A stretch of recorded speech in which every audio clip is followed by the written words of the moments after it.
Thanks for joining me again for another chapter of Becoming the Greatest Physical Lover. I'm your host, Ellen Nicholas, sensuality consultant and enthusiast for creating and maintaining a healthy, exciting, beneficial sex life, starting from the beginning and improving as the years go on.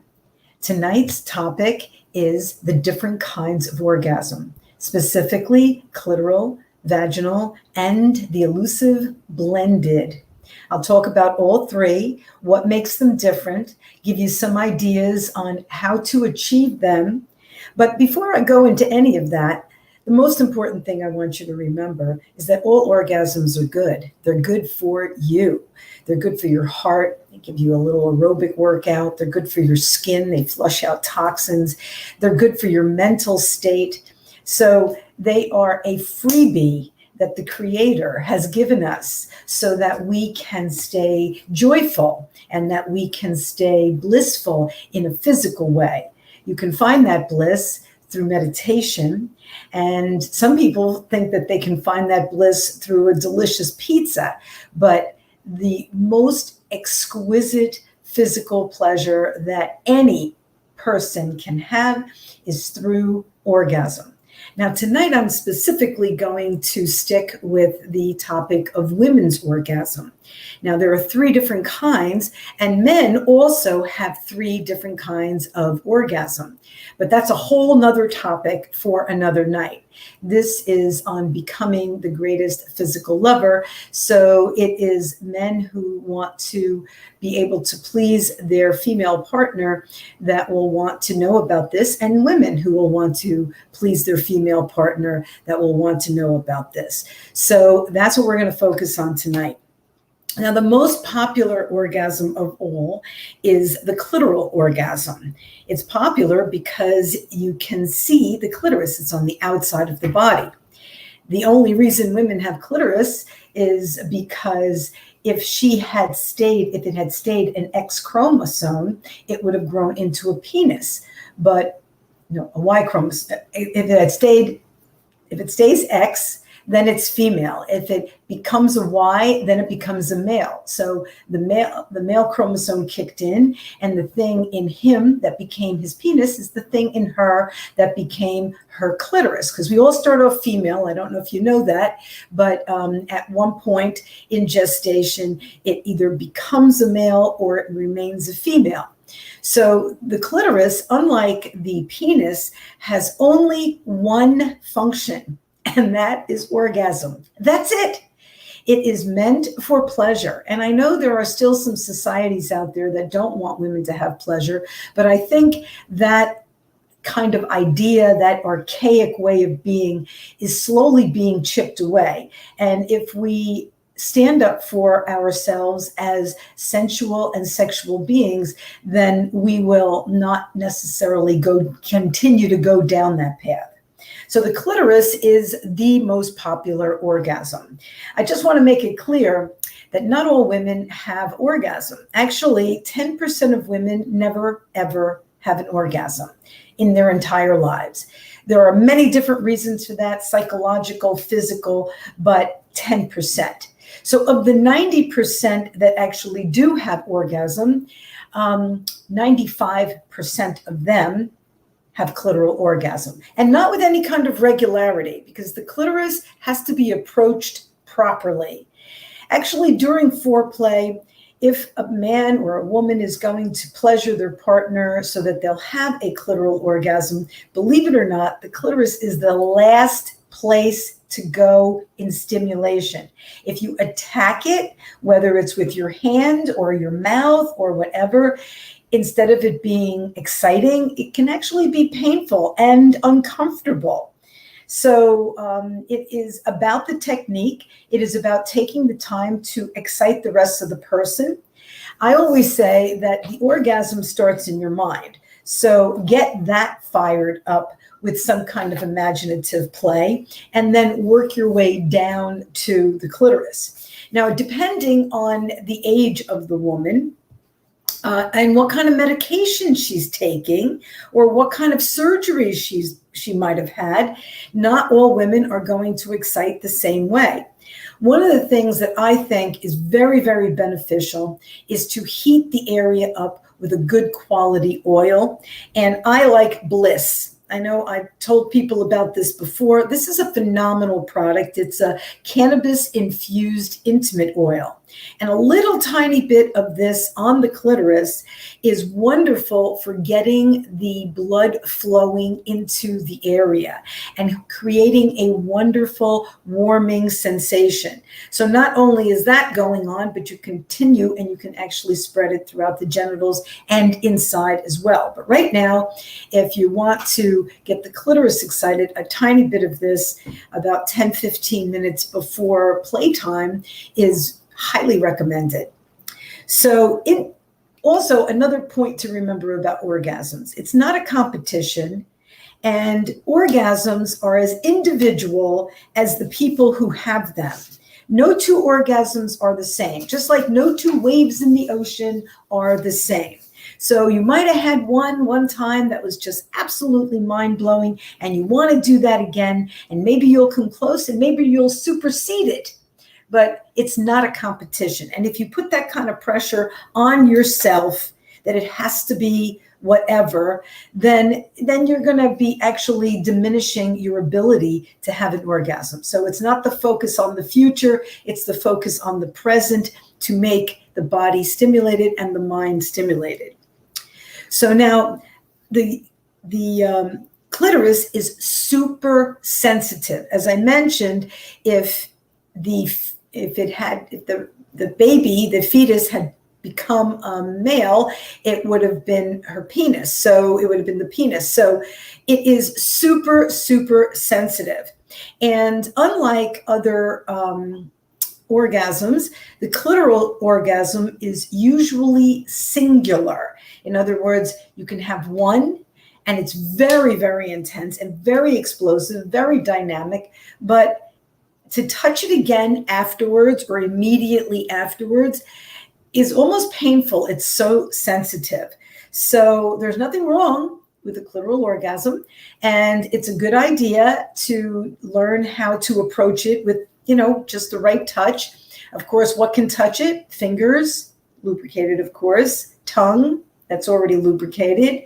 A vibrator, that's fine. A dildo, that's fine. So there are many different ways to approach it. But the bottom line is, if you want to really make an impression on your lover and give her the most phenomenal orgasm, create anticipation.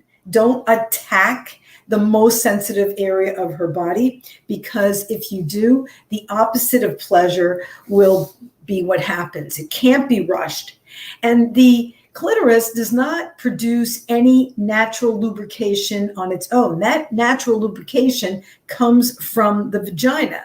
So if she's in her 20s and 30s, she's making lots of lubrication. If she's in her 40s, she's making a little less lubrication. And to borrow lubrication from the vagina and bring it outside to the body, onto the clitoris, is not very effective or efficient, because especially if you're using a vibrator, which causes friction, and friction causes dryness, it will not last, it will not hold up against technology. So it's really a good idea to get yourself a good water-based lubricant, especially if you're going to have a clitoral orgasm, clitoral play.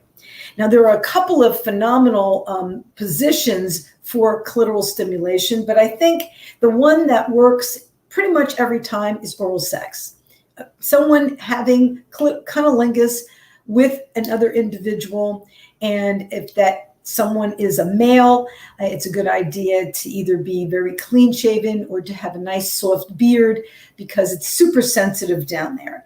And if you want to know if you're doing anything or everything right, listen to the sounds that the recipient is making. Those noises are called eulalia. They're the sounds of love. And if they are delicious, exquisite, excited, and it sounds like she's having fun, then she's having fun. If it sounds like it's painful or it's too much, then you need to back off, because the whole point of this is to give your partner pleasure. So that clitoral orgasm is singular. It's very, very intense. If you wanted to try to have another one, say within the same session, I would give it at least another half an hour to kind of lower, to allow the blood to subside, and then build up that kind of intensity again. But to try to do it again immediately after the first clitoral orgasm, you're sort of working against yourself, because the clitoris isn't meant to have multiple orgasms. It's just not. Now, if you're thinking vaginal multiple orgasms, now you're thinking vaginal orgasms. Vaginal orgasms originate in the G-spot, and the G-spot is 1.5 inches up on the front center wall of the vagina. When it's not excited, it's about the size of a dime, and it's pressed into the skin. If you put your finger inside the vagina and push to the front, you'll feel a lumpier area, like almost like serrated skin, and that's the G-spot. When the woman is not excited, the G-spot is not pumped, and it's kind of flat, and it's up against inside the wall. And if you press it when it's not excited, it's almost an uncomfortable sensation, because it's right in front of the urethra, which is the tube that carries urine out of the body. So if you're pressing on it and she's not excited, it almost makes her feel like she wants to pee, or it makes her want to pee. So it's when the G-spot is very, very excited that the orgasm from the G-spot can happen. Now, how do you get the G-spot excited? Well, number one, she can actually help herself have a vaginal orgasm if she does her Kegel exercises regularly. Doing about 3 to 5 minutes of Kegels every single day keeps the whole vaginal area, and the G-spot in particular, the pelvic floor, everything toned and sensitive and responsive. So that's a good thing. And if she knows she's making love that night with you, then she can do about 300 to 500 Kegels, or really just 300 Kegels is good. And the whole area will just be ripe for pleasure. So another thing to remember is that even though the clitoris is on the outside and the G-spot is on the inside, they're all interconnected. And if you looked at a picture of a woman's genitals from the clitoris, it almost looks like a wishbone. So it kind of rises up, and then it kind of scoops down, and it runs along the labia. And the labia, she's got 2 sets of lips, the labia majora and the labia minora. The labia majora are the larger ones on the outside. They usually have hair, and they are sensitive, but they're not as sensitive as the labia minora, which are on the inside, closer to the vaginal opening, and super, super sensitive. Regardless of how you're going to approach this, lubrication is a really good idea. If she's a youngin', like in her 20s or early 30s, you're not going to need that much. But if she's in her 40s and 50s and like that, really important to use a lubrication so that it's not uncomfortable. Now, remember, when the vagina is not excited, it's about 4 inches long. And it actually expands when a woman gets very excited, and it can expand to about 6, 7 inches, maybe more if she happens to be very, very tall.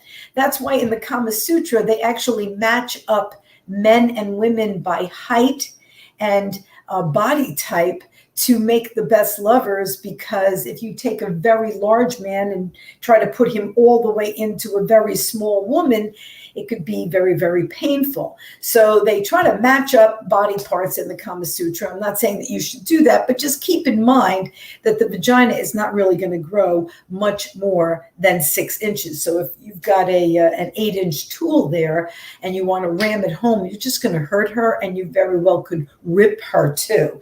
If the point is to bring her pleasure, then you're not going to want to do that. So the Vaginal fluid is produced when a woman is very, very excited. Now, some people try to shortcut that and, lick their fingers and rub the area. That's not doing it. She's not excited behind that. And she cannot have an orgasm if she's not excited. It takes a good lover about 20 minutes of physical and mental stimulation, hugs, kisses, rubs of all kinds, all the different body parts, kissing in the ears, saying all the right stuff to get the genitals excited. If you go straight for the genitals, she can't get excited. She's not going to have any time. And also, you have to remember the orgasm starts in the mind. So if the mind is excited, the rest of the body will follow. If the mind is not excited, the rest of the body will also not get excited. So the G-spot, 1.5 inches up, do the Kegels earlier in the day. And remember that unlike the clitoris, which likes a little bit of pressure and a little bit of sensitivity, a lot of sensitivity, the G-spot requires deep, consistent pressure. And if a person is going to rub it directly, it is a deep and consistent rubbing just on it. And that's why a lot of women don't have vaginal orgasms, because instead of the man using the penis head to rub the G-spot and consistently rub it so that it grows out of the vaginal wall, they go right past it and they bang the cervix like they think there's something happening up there. There's nothing wrong with a nice fulfilling, but if you actually want to turn a woman on to a vaginal orgasm, her G-spot is located 1.5 inches up, not 6 inches up. So focus where the orgasm originates from. She'll do her Kegels around you, and you'll both find a position that works best to hit it consistently. And it seriously is one of the most intense orgasms. It's also a multiple orgasm. It's like a wave. You hit one, it's super intense, and then you kind of subside, and then not 2 to 3 seconds later, you can hit another one, and then it can subside. And that can go on for as long as she can go on. I mean, as long as there's lubrication and the right kind of pressure and the right kind of receptivity, that orgasm can go on for quite a long time. I mean, there's a study that shows one woman had 60 orgasms in an hour. That's pretty freaking incredible. But if she can do it, all of us can do it. I don't know if we all want to compete to do it. That seems like a little bit much, but they were trying to make a point that that part of the body is meant for pleasure. And it most definitely is the best area, the most intense area for multiple vaginal orgasms. One other difference between vaginal orgasm and clitoral is that a vaginal orgasm actually causes a woman to ejaculate. The ejaculation, the fluid that she ejaculates out of her body, some people think it's urine. It's not urine. It doesn't smell like urine. It doesn't taste like urine. It's nothing like urine. It's actually the same chemical composition as the stuff that a man ejaculates via his prostate, because it's located in the exact same place. It's made out of the exact same tissue. It produces the same lubricant, except for her, when she ejaculates it, it just comes out that fluid. Whereas when a man ejaculates, his has sperm in it because he's gathered the sperm up from his testes. So it's the same stuff. It's clear, it's colorless, it's flavorless, and it is explosive when it happens. So a vaginal orgasm is definitely something to consider and to work at. And then the most intense orgasm of all is called either a blended or a double header orgasm. And you can understand why, because it includes clitoral and vaginal explosion at the same time. That is when you have rubbed both of those areas with just the right pressure, with just the right amount of lubrication, and timed it so that they both hit their peak at the same time. That's the kind of orgasm where you almost see God. It's just so explosive. It really does remind you that you seriously are meant for pleasure on this planet. And if you honor your body, if you take care of your body, if you keep it healthy with good nutrition, with good exercise, with proper sleep, and by just kind of taking care of it, remembering that it is your temple and it is meant to take you through this world and to experience all the joys that you can have. And orgasm most definitely is one of the most phenomenal pleasures that the human body can have. And it's also very healing to the body as well. So it's an explosion of energy to the genitals, and it is like nothing else. So there's one position in particular that is particularly good for a vaginal clitoral blended orgasm, is when the shaft or vibrator is nestled into the clitoral hood so that it's rubbing right up against the clitoris, and then just inside the vagina, not all the way up, the head of the dildo or the vibrator, which they have vibrators specifically for vaginal orgasm. They have like a shaft, and then the head is tilted so that it hits the G-spot directly. They rubbed together. And if she's doing her Kegel exercises around at the same time, and if she's had at least 20 minutes of other kinds of rubs and squeezes and stimulations that felt good, that vaginal orgasm is definitely on its way. In summary, I just want to say that all orgasms are great. Psychologically, physical benefits, having an orgasm is not a competition. Sometimes just being close to someone, hugging them, loving them, and knowing that they care about you is more satisfying than some sex. So don't make it always a goal to have orgasm. That puts a lot of pressure on both of you. And if you have this kind of pressure on both of you, it kind of diminishes your ability to even have an orgasm for him and for her. Communicate to each other what really feels good and what you want more of.